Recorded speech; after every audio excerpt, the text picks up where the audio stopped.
matin, sur le papier, j'ai couché le mot ambiancé. Et j'ai laissé courir les mots. Ambiancer. Mettre de l'ambiance. Mettre de l'ambiance en bien, si possible. Mettre de la jubilation, sans inhibition, c'est ambitieux. Mettre de l'ambiance dans l'air ambiant. Une ambiance de bienveillance avec un tant soit peu de brillance. Embriancer, si vous voulez. J'embriance, tu embriances, il embriance, nous embriançons dans les Alpes, pourquoi pas, ou ailleurs. Ambiancer, mettre de l'ambiance et dans l'ambiance. C'est ambivalent. Ambivalencer, mettre de l'ambivalence. Ambivalence, chef-lieu de l'ambidrome.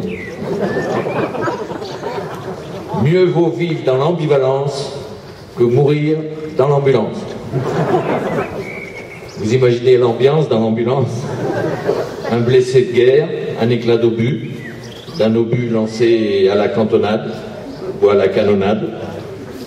Un obus lancé, oui, mais qui a touché au but, puisqu'il y a un blessé. Et pas un blessé léger, un blessé lésé. Oui, il lui manque une jambe quand même. C'est pour ça qu'on l'a ambulancé. Ambulancé d'un obus lancé. Je note, pensez à inventer le mot ambulancier. Ambulancier, verbe du premier groupe, mettre dans l'ambulance.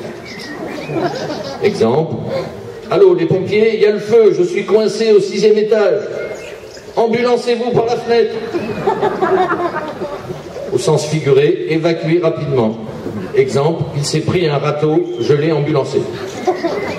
Mais revenons dans l'ambulance. Vous imaginez l'ambiance dans l'ambulance, un blessé, lésé et attelé. Pas attelé à l'ambulance, non, attelé, une attelle. Pas une bagatelle, une attelle. Enfin, une attelle, une jambe de bois. Le voilà bien charpenté. Mais revenons à ambiancer, mettre de l'ambiance, lumière d'ambiance, musique d'ambiance et ça balance. Ah non, la balance maintenant, en balancer. Peser de tout son poids dans la balance. Exemple, un sumo blessé sans balance dans l'ambulance. Non, ambiancer, ambiancer, j'ambiance, tu ambiances, il ambiance, nous ambiançons, vous ambiancez. Qu'est-ce que vous ambiancez? Ambiancer qui vous voulez. Embalancer, ambulancier, ambulancier du Bengale ou du Bangladesh. Embriancer, ambivalencer, emballer qui vous voulez. Embrasser, ne vous embarrassez pas, embrasez-vous. Allez, ambiancer, c'est peser.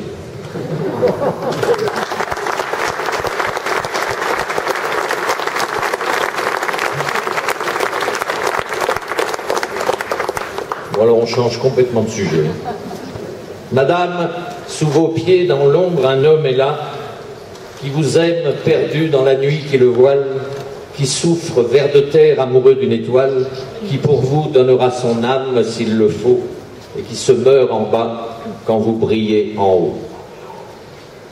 On dit tous les hommes naissent égaux, moi je dis un seul, Victor est né Hugo, qui souffre vers de terre amoureux d'une étoile. Aujourd'hui, nos poètes Twitter écriraient qui flippe comme un lombric qui fend grave le star. Un ver de terre amoureux d'une étoile. Quand on se fend d'une image poétique, on fait souvent appel aux animaux. Pas toujours à bon escient. Prenez le symbole de la paix, une colombe. Je ne sais pas si c'est une très bonne idée, la colombe. Un pigeon. Un gogo. Une poire. Un naïf. Nos rêves sont des miroirs aux alouettes, les fils de rois sont des dauphins, les banquiers des requins, et la reine d'Angleterre comme la souris ou le lapin, Queen. Le quincaillier est gai comme un poinçon, le dindon se tape la tête contre les cloches et ça fait ding dindon, et ça fait ding dindon. Un automobiliste se rabat un peu sèchement, et c'est une queue de poisson. Et bizarrement, on s'empresse de lui balancer des noms d'oiseaux. Cacatoès, pipistrelle, pingouin, buse, manchot. Entrez, mesdames et messieurs, le bestiaire est gratuit, ouvert 7 jours sur 7. Le pique-assiette est un parasite, le profiteur une sangsue, le beauf un blaireau, la stupide une dinde, le passif un mouton, la nunuche une bécasse, le graveleux un porc, le rapia un rat. Les animaux ont bon dos. Vous n'êtes pas à votre place, un chien dans un jeu de quilles.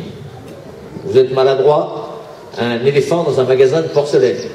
Je ne vois pas ce qu'un éléphant irait faire dans un magasin de porcelaine. Même hyper mondain et bourré de thunes, un éléphant n'a aucune raison de rentrer dans un magasin de porcelaine. Vous avez déjà vu un éléphant manger dans une assiette en porcelaine? Pourquoi pas un verre en cristal, découvert en argent? Ou un rince-doigt pendant que vous y êtes. Bon, d'accord, il veut recevoir sa petite amie éléphante, il a décidé de mettre les petits plats dans les grands. De ne plus manger à même le sol ou dans les arbres, mais dans une assiette. Une belle assiette, une assiette en porcelaine. De la pure porcelaine de Limoges, avec filet d'or appliqué au pinceau, de la dentelle de porcelaine polie à la pierre d'agate, admettons. Alors qu'est-ce qu'il fait, l'éléphant? Ben, il rentre dans le premier magasin Guy de Graine qu'il trouve sur son chemin, en pleine savane. Ben, bien sûr, un magasin Guy de Graine, l'éléphant va pas aller au mammouth. Il a sa dignité. Donc il rentre chez Guy de Graine. Enfin, il rentre chez Guy de Graine. Encore est-il fallu qu'il arrivât à y rentrer. Combien de magasins de porcelaine ont une entrée prévue pour des éléphants?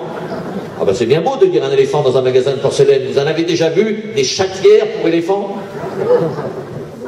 Bon, mais admettons qu'il ait pu rentrer. Vous imaginez la tête de la vendeuse? Depuis toute petite, on lui a répété un éléphant dans un magasin de porcelaine. Elle voit rentrer l'éléphant. Elle hurle. Guy de Graine, un éléphant, il va tout casser. Enfin, l'éléphant n'est pas idiot. Il vient pour acheter une assiette en porcelaine. Il ne va pas commencer par tout casser dans le magasin. Et puis, c'est très bien qu'il est attendu au tournant, l'éléphant. Ça fait 10 millions d'années qu'on veut lui faire croire qu'un éléphant est pâteau et maladroit, sous prétexte qu'il est un peu enveloppé. Moi, je dis qu'on n'attaque pas un éléphant sur son physique. Et notre éléphant chez Guy de Graine, qu'est-ce qu'il voit là, juste à côté de l'assiette qu'il a choisie? Sur le même rayon, un couteau à gigot avec un manche en ivoire. Il l'a bien vu, le manche en ivoire. Est-ce qu'il n'aurait pas là, sous les yeux, une bonne raison pour tout péter dans le magasin? Voilà pourquoi un éléphant ne rentrera jamais dans un magasin de porcelaine, parce qu'il ne deviendrait à l'idée de personne de prendre sa défense.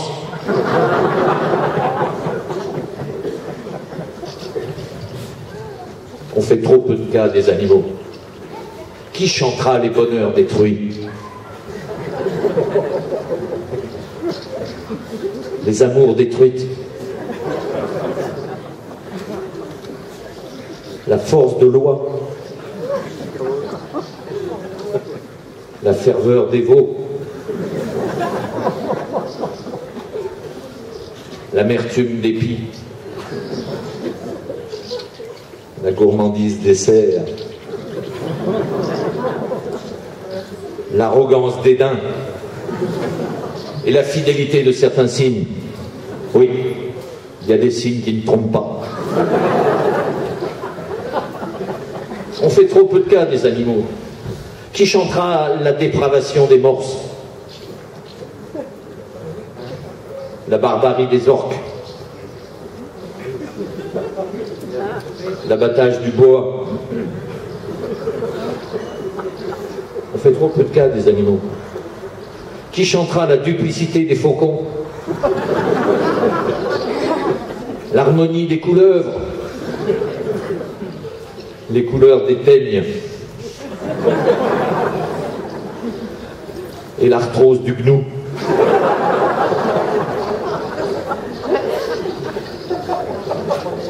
Que dire de l'exil des caïmans?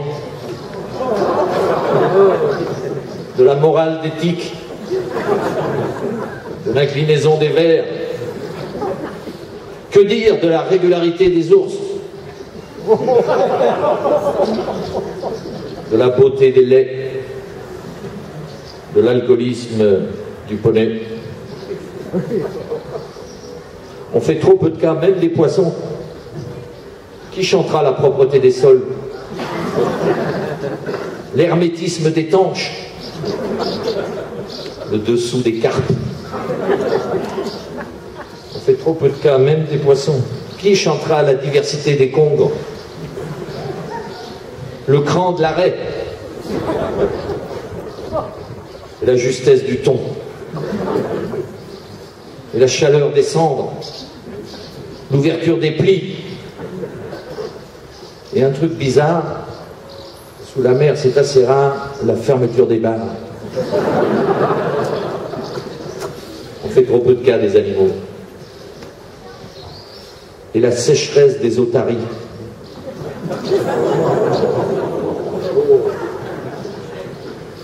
La concordance des temps, les préparatifs du guépard, le dessin du tapir, la peinture des flamands, le confort des ibis, l'étoffe des hérons, l'extension du port. On fait trop peu de cas des animaux. Allez expliquer à un cheval sauvage que le fer à cheval lui portera bonheur.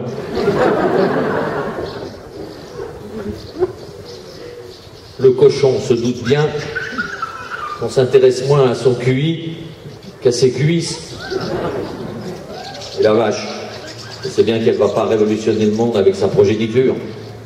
Des veaux, ils vont devenir des bœufs. Même si parfois ces petits ont des traits de génisse. On dit muet comme une carpe. C'est vrai que les carpes ne sont pas bavardes. Vous pouvez éviscérer une carpe vivante, après l'avoir amputée des nageoires, lui arracher les yeux, vous n'entendrez pas l'ombre d'un soupir de carpe. Personne n'a jamais entendu une carpe se plaindre de quoi que ce soit. Et pourtant les carpes n'ont pas la vie facile. La nature n'a pas fait de cadeau à la carpe, parce que non content de dire muet comme une carpe, on dit ignorant comme une carpe. Avant même le cours préparatoire, la carpe est condamnée. Bon, c'est pas la peine qu'elle se présente au bac. De toute façon, elle est muette comme une carpe. À l'écrit, ça va encore, mais à l'oral, elle est tout juste bonne pour le bac à légumes. En plus de ses notes catastrophiques à l'école, elle a des yeux de carpe. Autant dire un regard totalement inexpressif. Elle s'ennuie toute la sainte journée. Oui, elle bâille comme une carpe. Ça aussi, ça se dit. Et avec tout ça, on voudrait qu'elle dorme. Eh bien non, la nuit, elle pense à sa vie et elle fait des sauts de carpe dans son lit. Et ça énerve le lapin qui dort à ses côtés. Ah ben oui, parce que le fin du fin, c'est que la pauvre carpe, on la marie de force à un lapin. C'est aberrant, je sais. Vous pouvez vérifier, ça figure dans tous les bons dictionnaires, mariage de la carpe et du lapin. Une alliance saugrenue, une union mal assortie. Une alliance saugrenue, une carpe et un lapin, c'est la nuit de noces qui doit être saugrenue. Et vous imaginez la tête des enfants. La pauvre carpe, elle a beau mettre une pancarte Carpe Diem au-dessus de son lit, elle va regretter toute sa vie de ne pas lui avoir posé de lapin à son chaud lapin. Franchement, dans la vie d'une carpe, il n'y a que l'eau qui soit douce. Il y a de quoi se pendre au premier fil de nylon venu et finir au four, farci sur un lit de légumes. Moi, je me pose des questions sur les animaux. Est-ce que les lapins se donnent des rendez-vous?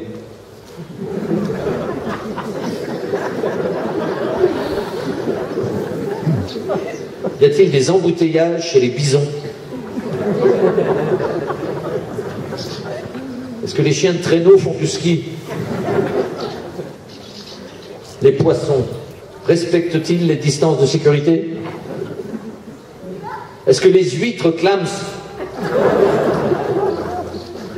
Y a-t-il des hyènes au Japon? Des anomalies? Si la girafe est au-dessus de nos moyens, n'est-ce pas tout simplement parce que son coût est trop élevé? Quand les chevaux ont leur vapeur, est-ce qu'on leur fait respirer des sels? Les ratières sont des pièges à rats, les taupières des pièges à taupes, les souricières des pièges à souris, et les infirmières des pièges à infirmes.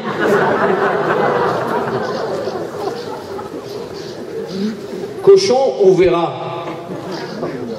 Tant que le problème n'est pas tranché, il reste entier. Un chameau de bosse, une chamelle de bouse. On a beaucoup à apprendre des animaux. Si une jument a des jumeaux, elle les nourrit très facilement. Quand il y en a pour l'un, il y en a pour l'autre.